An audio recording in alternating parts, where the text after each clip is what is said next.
जी बताएं, क्यों आए हैं इसके वापस? सर, एक धनगांव का जो मैटर जो संतोष ढाकसे जो है, तो संतोष ढाकसे ये आज मैं कोर्ट में आकर मेरे से उन्होंने बात की।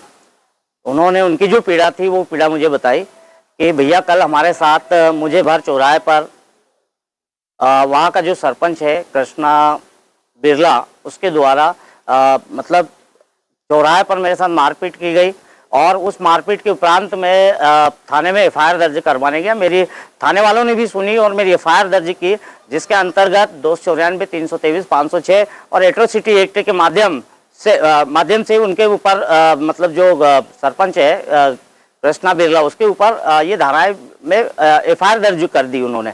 अब एफआईआर दर्ज होने के बाद में जैसे सरपंच को पता चला कि एफआईआर दर्ज हो गई है, तो उसके बाद में सरपंच के द्वारा अगर देखा जाए तो उसने अपने स्टेटस पर गलत प्रकार की गलत तरीके से वो स्टेटस डाल रहा है और उससे पूरी समाज को मतलब वो करने की कोशिश कर रहा है कि उस मतलब अरे बेवड़ो, ठीक है, तुम्हारी क्या बखत है, तुम हमारा कुछ नहीं कर सकते, इस प्रकार की बातें बोलकर उसने स्वयं भी अपमानित किया और उसके बाद में पूरी समाज को अपमानित कर रहा है। मतलब बेवड़ो रे, मतलब ये बहुवचन शब्दों में मतलब वो संतोष ढाकसे जिस जाति से आता है पूरी जाति को उसने टारगेट किया है और उस जाति की टारगेट करके ये इस प्रकार का उन्होंने यहाँ पर वो बोला है कि मैं बोले कि बहुत पावरफुल आदमी हूँ, मेरा कोई कुछ भी नहीं कर सकते हैं। ये हमने उनके मतलब जो स्टेटस पे उन्होंने जो लगाए थे कल, वो चीज़ें भी निकाल कर आज हमने एसपी महोदय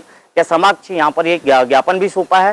तो ऐसा अगर कोई जनप्रतिनिधि और जाति सूचक शब्दों से उसके ऊपर दबाव बनाया जा रहा है और उसे ये कहा जा रहा है कि अगर तूने एफआईआर वापस नहीं ली तो निश्चित तौर से तेरे परिवार को, तुझे हम गांव से पूरे बहिष्कार करके तुझे गांव से बाहर करवा दूंगा, मैं इस गांव का सरपंच हूं, इस प्रकार का अगर एक जनप्रतिनिधि जो पूरे गांव का मुखिया है और वो जनप्रतिनिधि अगर इस प्रकार की बात कर रहा है तो ये बहुत ही निंदनीय है। तो हम इस जो पूरी घटना है इसकी निंदा करते हैं और उस सरपंच के ऊपर हम लोग चाहते हैं कि उसके ऊपर कार्रवाई हो। तो ऐसी घटनाएं किसी प्रकार से एक अनुसूचित जाति वर्ग के जो पंच है उसके साथ जो घटी है, वैसे किसी भी पंचायत या किसी भी जगह घटनाएं न घटित हो, इसको लेकर आज हम यहाँ पर एसपी कार्यालय और हम ये जो हमारी शिकायत है ये हम कलेक्टर महोदय को कर रहे हैं, अनुसूचित जाति जनजाति आयोग मतलब अनुसूचित जाति आयोग को भोपाल को भी भेज रहे हैं और मानव अधिकार आयोग, मध्य प्रदेश मानव अधिकार आयोग को भी एक कॉपी हम वहां पर भेज रहे हैं। अगर इसके बाद भी अगर उस व्यक्ति के ऊपर कोई कार्रवाई नहीं होती है तो फिर आगे के बारे में हम लोग कुछ आगे सोचेंगे। क्या नाम है आपका? मेरा नाम एडवोकेट दशरथ सिसोट है। क्यों आए हैं एसपी ऑफिस, क्या विषय है? सर, मैं संतोष ढाकसे ग्राम धनगांव का निवासी हूँ और वार्ड 10 से पंच भी हूँ। मेरे को कल 11 बजे सरपंच कृष्णा पिता नंदकिशोर ने मेरे को एक मोबाइल की दुकान से मैं आ रहे थे और मैं टेलर की दुकान से अपने घर जा रहा था।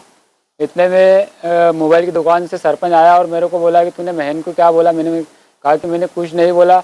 इसमें मेरे को गाली गलौज आप शब्द बोलने लगा और मेरे को मारना चालू कर दिया। और मैं एक पंच हूँ, मैंने 2-4 दिन पहले टीएस की काफ़ी मांगी थी जो नाली का निर्माण हो रहा है।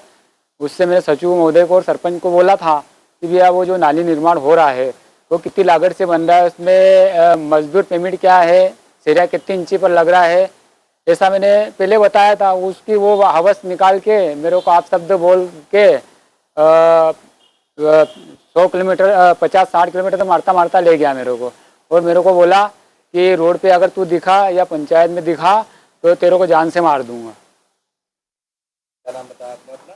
मेरा नाम है संतोष ढाकसे, ग्राम धनगांव का निवासी। आप धनगांव में? एक वार्ड 10 से पंच हूँ।